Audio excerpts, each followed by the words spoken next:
घटहि में उजियारा।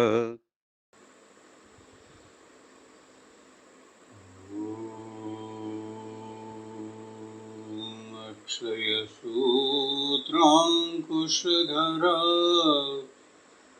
पाशपुस्तकधारी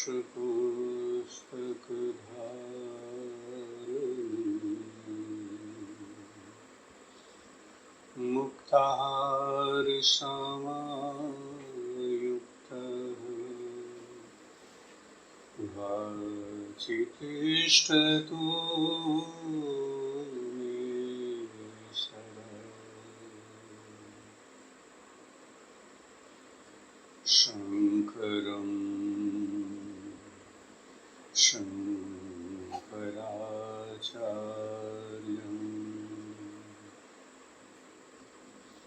केशवं वादरायणं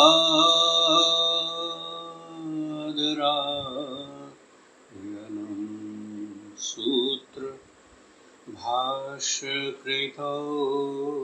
वन्दे भगवन्तौ पुनः पुनः।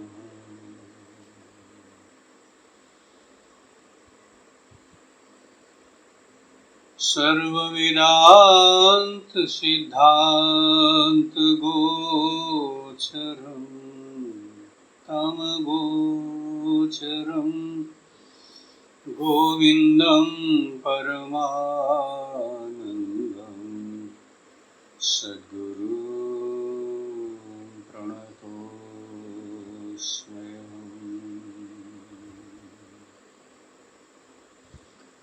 ब्रह्मानन्दं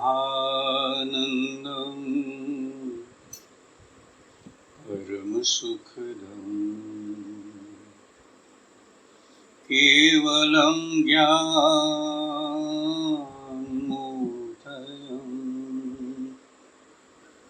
द्वन्द्वातीतं गगनसदृशं तत्त्वमस्यादिलक्ष्यम् भावातीतं त्रिगुणरहितं सद्गुरुं नमामि। सद्गुरुं नमामि।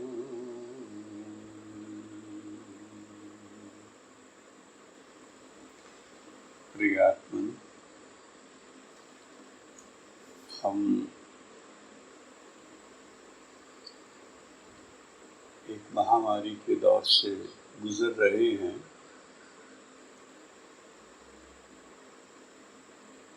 और सारे विश्व में इसका प्रभाव है। इस विषय में प्रश्न आने भी स्वाभाविक है। तो आज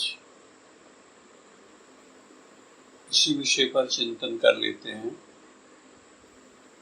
कि महामारी के इस समय में तनाव से और चिंता से कैसे मुक्त रहा जा सकता है।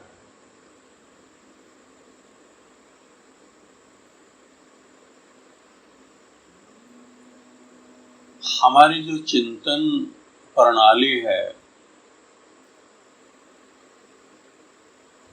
उसको हम 3 तरह से विभाजित कर सकते हैं। सर्वप्रथम है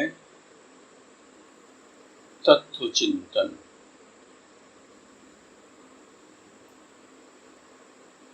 और दूसरा है उपाय चिंतन, और तीसरा है चिंता। इन तीनों के भीतर ही हमारी चिंतन प्रणाली रहती है। तत्व चिंतन जो इस सृष्टि का आधार है उसके विषय में है। उपाय चिंतन भौतिक जगत, शरीर आदि के विषय में है और चिंता बिल्कुल निषेधात्मक चिंतन है। ये सब चिंतन होते कहाँ हैं? इनका आधार क्या है हमारे जीवन में? इनका आधार है हमारे जीवन में प्राण। आप प्राण ग्रहण करते हैं, आप प्राण छोड़ते हैं, श्वास ग्रहण करते हैं, श्वास छोड़ते हैं। उसी श्वास से आपको ऑक्सीजन मिलती है, उसी श्वास से हृदय काम करता है, किडनी काम करती है, लीवर काम करता है, पाचन क्रियाएं काम करती है, नर्वस सिस्टम काम करता है। शारीरिक जो प्रणाली है वो उसी के आधार पर चल रही है। लेकिन विराटो प्राणा, प्राण विराट है। विराट का मतलब बहुत बड़ा, बहुत फैला हुआ।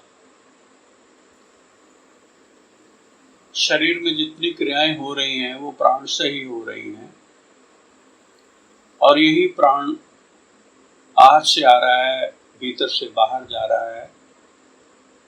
तो सृष्टि के साथ इसका समन्वय हो रहा है, उससे मिला हुआ है। और प्राण अन्नमय कोश को, शरीर को तो चला ही रहा है। प्राण के भीतर मन भी चल रहा है। जब हम एक श्वास अंदर लेते हैं तो हमारे भीतर एक संकल्प होता है, जब हम एक श्वास छोड़ते हैं तो दूसरा संकल्प होता है। और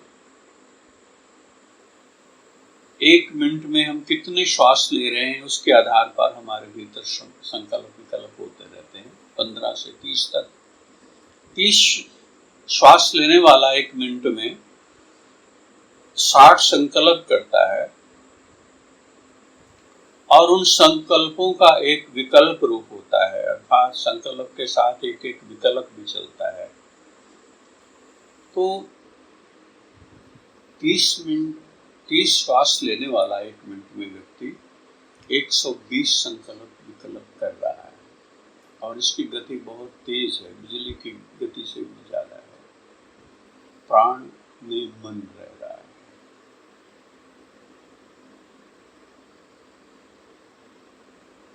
अंतःकरण रह रहा है, चित्त रह रहा है, बुद्धि रह रही है, अहंकार रह रहा है। ये सब प्राण में है। किसी व्यक्ति को कहा जाए कि देखो भाई तुम गुस्सा तो करो, चिंता तो करो, लेकिन तुम्हारे प्राण जो है वो सहज चलने चाहिए, ऐसा नहीं हो सकता है। प्राण पर बोझ पड़ता है। प्राण जो है वो भी घुटते हैं, प्राण सीमित होते हैं। उसका विराटपना जो है वो दायरे में कहीं बंधता है, चिंता के दायरे में, गम के दायरे में बंधता है। घुटन होती है, तकलीफ होती है, नर्वस सिस्टम कमजोर होता है, उस पर असर होता है, नींद पर असर होता है, भूख पर असर होता है, पाचन क्रिया पर असर होता है। तो प्राण पर असर होने से सब पर असर हो रहा है। बुद्धि भी इसी में है, चित्त भी इसी में है, जहाँ चिंतन हो रहा है। पूरा अंतःकरण जो है, प्राणादि जो पंच वायु है, प्राण, अपान, व्यान, उदान, समान, ये अंतःकरण का सम्मिलित कार्य है। अर्थात अंतःकरण के बिना प्राण नहीं रह सकता और प्राण के बिना अंतःकरण नहीं रह सकता। और ऐसी स्थिति में हम चिंतन करते हैं। यदि हम चित्त में चिंतन करते हैं, तत्व चिंतन करते हैं, जो सृष्टि का सार है, जो सृष्टि का आधार है, जिसमें ये सृष्टि विलय हो जाती है, जो एकमात्र सार है, तत्व है, जो बाहर के तत्वों का, पृथ्वी जल अग्नि वायु आकाश आदि का भी सार है, सब में ओत प्रोत है, सब उसी के आश्रित हैं।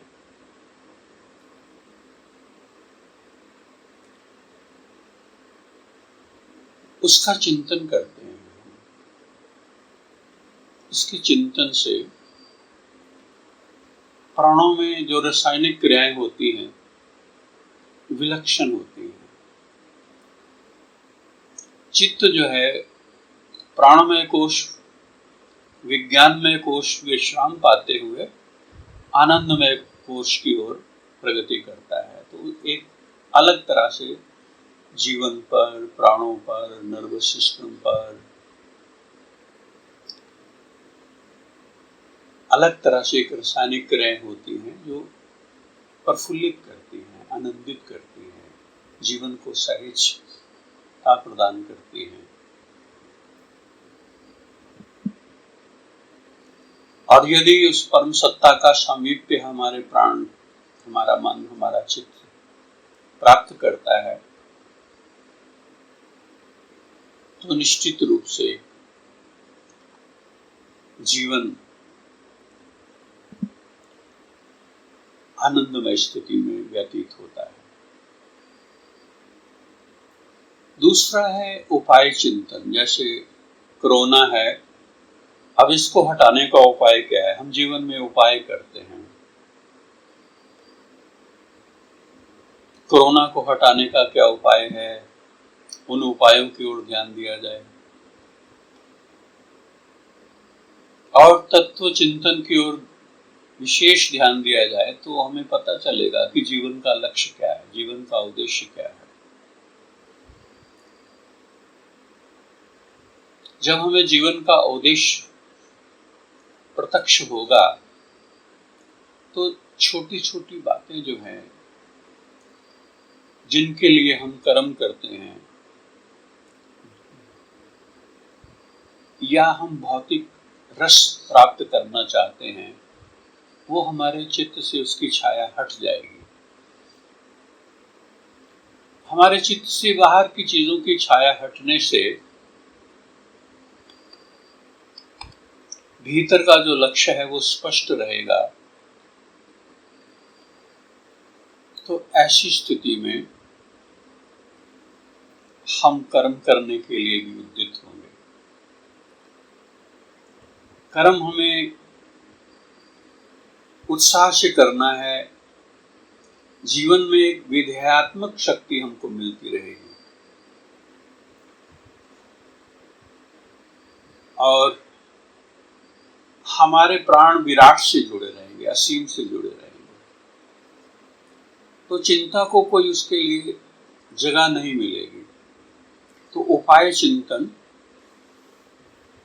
कि कैसे बचना है, कैसे दूरी रखनी है, ये सब उपाय जो जरूरी से जरूरी है उनके प्रति हमें सजग रहते हुए उन उपायों को करना चाहिए। वैसे हम उपाय करते हैं, चिंता में पड़ जाते हैं, चिंता में डूब जाते हैं तो विशेष तरह से ब्रेन काम करता है, रासायनिक क्रियाएं जो हैं वो नेगेटिव होने लगती हैं, कुछ तत्वों का अभाव होना शुरू हो जाता है। डॉक्टर के पास जाते हैं, वो सलाह भी देता है, मेडिसिन भी देता है, जिससे हमारा नर्वस सिस्टम जो है वो बलवान बने और पॉजिटिव विचार हमारे अंदर आए, उसके लिए वो प्रेरणा देता है, समझाता है, जो कुछ भी करता है। लेकिन एक बात आप सोचिए, जीवन में बड़े दुख हैं और जो मनोवैज्ञानिक है उसके पास जब लोग जाते हैं तो अपने जीवन के बड़े दुख, बड़े कष्ट, बड़ी पीड़ाएं उससे कहते हैं। फिर डॉक्टर कैसे बचता है उन पीड़ाओं से? उनको सुन करके वो अपने को कैसे अलग रखता है? वो पेशेंट जो उसका मरीज है उसकी बातें सुनता है, उसको ठीक करने की प्रक्रिया भी करता है, उपाय भी करता है, और उन प्रक्रियाओं में उसके जीवन की प्रक्रिया भी चलती है, धन मिलता है, यश मिलता है, आत्म संतोष मिलता है, सेवा भाव उठता है, वो सब चलता है। लेकिन डॉक्टर मरीज से अपने को एक अलग रखने की विधा में रहता है, थोड़ा अलग रखता है, थोड़ा एक दूरी बना के रखता है, एक अलगाव भी भीतर से रखता है कि मुझे इसमें फंसना नहीं है। जैसे कोई अपना बात कह रहा हो, अपना जैसे कोई दुख की बात कह रहा हो, तो हाय ये दुखी है, मेरा बच्चा दुखी है, मेरा ये दुखी है, मेरा वो दुखी है, तो कैसे उस चिंतन में हम पड़ जाते हैं। लेकिन डॉक्टर है तो वो अलगाव रखता है। ऐसे ही अपने चित्त के प्रति, अपने चिंतन के प्रति जब हमें अलगाव पैदा होता है थोड़ा बहुता, तो तत्व चिंतन की ओर हम जाते हैं और फिर चिंता बहुत पीछे छूट जाती है, चिंता फिर बहुत पीछे छूट जाती है। चिंता में ये ना हो जाए, वो ना हो जाए, ऐसा ना हो जाए, कोरोना ना आ जाए, वो ना आ जाए, लेकिन आप देख रहे हो लोग ठीक भी हो रहे हैं। और डॉक्टर ऐसा कहते हैं कि कई लोगों को होता है जिनकी रेजिस्टेंस पावर ज्यादा है, उनको पता भी नहीं चलता कब आया और कब वो चला गया। कुछ को वृद्ध लोग भी हॉस्पिटलों में जाके अच्छी तरह से निकल गए। तो उपाय चिंतन की ओर ध्यान देना चाहिए कि क्या क्या उपाय हो सकते हैं बचने के। और चिंता में डूबने का मतलब है नर्क में जीना। उपाय चिंतन में चलने का है स्वर्ग में जीना, और तत्व चिंतन में जीने का मतलब है मोक्ष में जीना, बिल्कुल हल्के फुल्के जीना, बिल्कुल आनंद पूर्वक जीना। चिंता जो है, चिंता चिता समाख्याता बिंदु मात्रेण विशेषता। चिंता एक निषेधात्मक वृत्ति है। हमारे चित्त में 5 तरह की वृत्तियां हैं: प्रमाण, विपर्य, विकल्प, निद्रा, स्मृति। और ये 2 तरह से कार्य करती हैं, विधेयात्मक और निषेधात्मक, अर्थात व्रतया पंचतया क्लिष्टा अक्लिष्टा। क्लेश भी पैदा करती हैं, चिंता भी पैदा करती हैं, और चिंताओं को मिटाती भी हैं। तो हम किस चीज का प्रयोग कर रहे हैं? हमारे भीतर ही शक्ति है कि हम विधेयात्मक पॉजिटिव विचार ला रहे हैं या निषेधात्मक विचार ला रहे हैं। किस प्रभाव में जीना हम पसंद करते हैं, हम किससे प्यार करते हैं, हम किसकी तरफ लुढ़कते हैं। स्वयं से प्यार करते हैं तो निश्चित रूप से जो पॉजिटिव है, विधेयात्मक विचार हैं, उनकी तरफ हम जाएंगे। और निषेधात्मक विचारों की तरफ जाना अपने से वैर करना है, अपने से दुश्मनी पैदा करना है, आत्मघात करना है, सुसाइड करने जैसा है। अंधेन तमसा वृताता घुंसते प्रेता विगच्छन्ति ये केच आत्मानोजना। अंधकार में प्रवेश जैसा है, डिप्रेशन अंधकार में प्रवेश जैसा है। क्यों? इसकी कोई जरूरत नहीं है जीवन में। स्वयं हम अपने मित्र बने, अपने शत्रु क्यों बने? भगवान कृष्ण ने ऐसा कहा, ये आत्मा स्वयं ही अपना मित्र है, स्वयं ही अपना शत्रु है। क्यों ऐसा करें?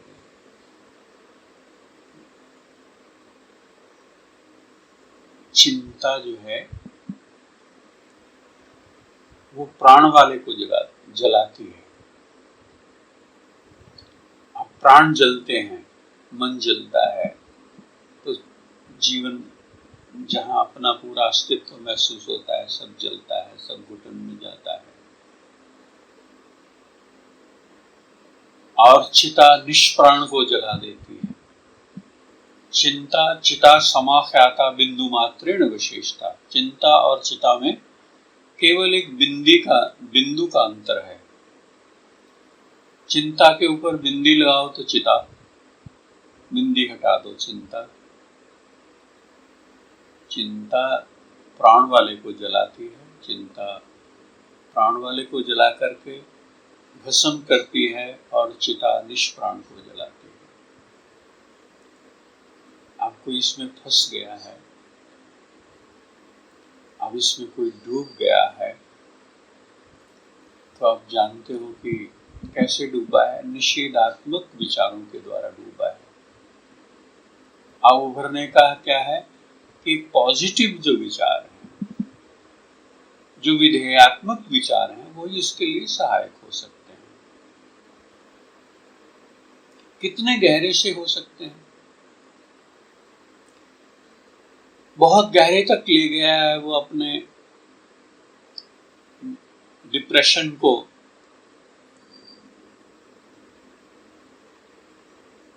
बीच तक ले गया है, संस्कारों तक ले गया है, मूल तक ले गया है, सुषुप्ति तक ले गया है। बहुत समय लगता है ऐसे लोगों को उभरने के लिए, लेकिन विधेयात्मक विचार कि मैं परमात्मा के हाथों में सुरक्षित हूँ, मुझे कोई दुख नहीं है, मैं उपाय करूँगा, और जीवेन शता श्रद्धा शतम, मैं 100 साल तक जीने की कोशिश करूँगा, मैं उपाय करूँगा कि मैं स्वस्थ रहूँ, मैं अच्छा खाऊं, मैं सेहत का ध्यान रखूं, मैं एक्सरसाइज का ध्यान रखूं, मैं अपनी मानसिक जो स्थिति है उसको स्टेबल करने का ध्यान रखूं, मन से चित्त से परमात्मा को का चिंतन करूं, तो और गहरी नींद के लिए आयुर्वेदिक औषधियां हैं, एलोपैथिक जो डॉक्टर हैं वो भी इसके लिए कार्य करते हैं, तो ऐसे ही उभरा जा सकता है। लेकिन इस स्थिति में जाया ही क्यों जाए, क्यों जाया जाए? अगर हम तत्व चिंतन करते हैं, सार का चिंतन करते हैं, और ये समझते हैं कि जीवन जो है उसको जानने के लिए है, उसका बोध प्राप्त करने के लिए है, तो निश्चित रूप से निषेधात्मक विचारों का हमारे जीवन में कोई स्थान नहीं रहेगा। जब नहीं रहेगा तत्व चिंतन के द्वारा, तो यही उपाय है कि फिर हम दोबारा उसमें न जाएं। फिर क्यों जाएंगे? पहले गलती कर ली, फिर दोबारा क्यों गलती करेंगे? इसलिए हमारे प्रयत्न जो है, जहाँ हम हैं, उपाय चिंतन पर, इस महामारी से बचने के लिए उपाय चिंतन पर बहुत से गहरे से हमें ध्यान देना होगा। और अब ये कहा गया है कि वो बीमारी आपको अपने आप आकर के नहीं चिपटती, आप ही बाहर जाओगे तो आएगी, आप साथ लाओगे। बाहर जाने पर भी आप उपाय नहीं करोगे, दूरी नहीं रखोगे, अनगहली बरतोगे, वो सब चीजें नहीं उपाय करो। क्यों बीमार होना है? आप दुनिया की आबादी देखिए कितनी है,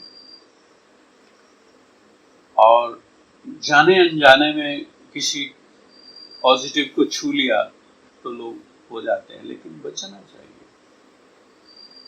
उपाय चिंतन करना चाहिए, उपाय करने चाहिए। उपाय से ही आप इससे बचे रहोगे। लेकिन निश्चित रूप से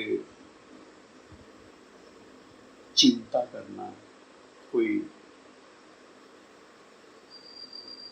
सल्यूशन नहीं है, कोई हल नहीं है, कोई समाधान नहीं है। चिंता समाधान कभी भी नहीं होती। समाधान या तो उपाय चिंतन है या तत्व चिंतन है। इन्हीं दो डोरियों के साथ अपने जीवन को बांध करके हम आनंद की लहरों को अपने जीवन में महसूस करते हुए जीवन व्यतीत कर सकते हैं। चिंता का कोई रोल हमारे जीवन में नहीं है, कुछ भी नहीं है। भगवान कृष्ण गीता के दूसरे अध्याय में एक बहुत बड़ी बात कह देते हैं, जो समस्त ग्रंथों का सार है। तत्व चिंतन की बात करते हैं कि जिसकी सत्ता है उसका नाश नहीं होता, और जिसका नाश हो जाए उसकी सत्ता नहीं होती। जिसकी सत्ता है उसका नाश कभी नहीं होता है। तुम सत्ता है, तुम्हारी सत्ता है, तुम शरीर तुम्हारे लिए अपने आप को जानने का एक साधन है।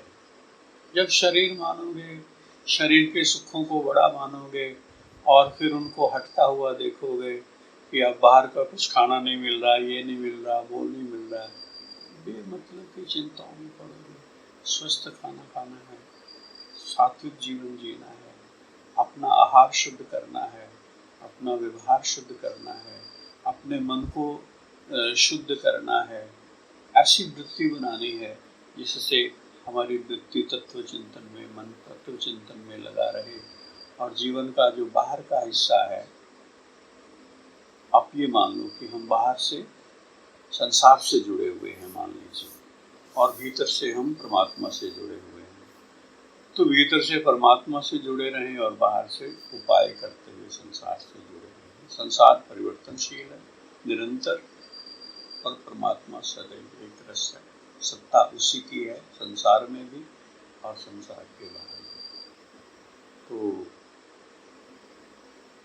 समाधान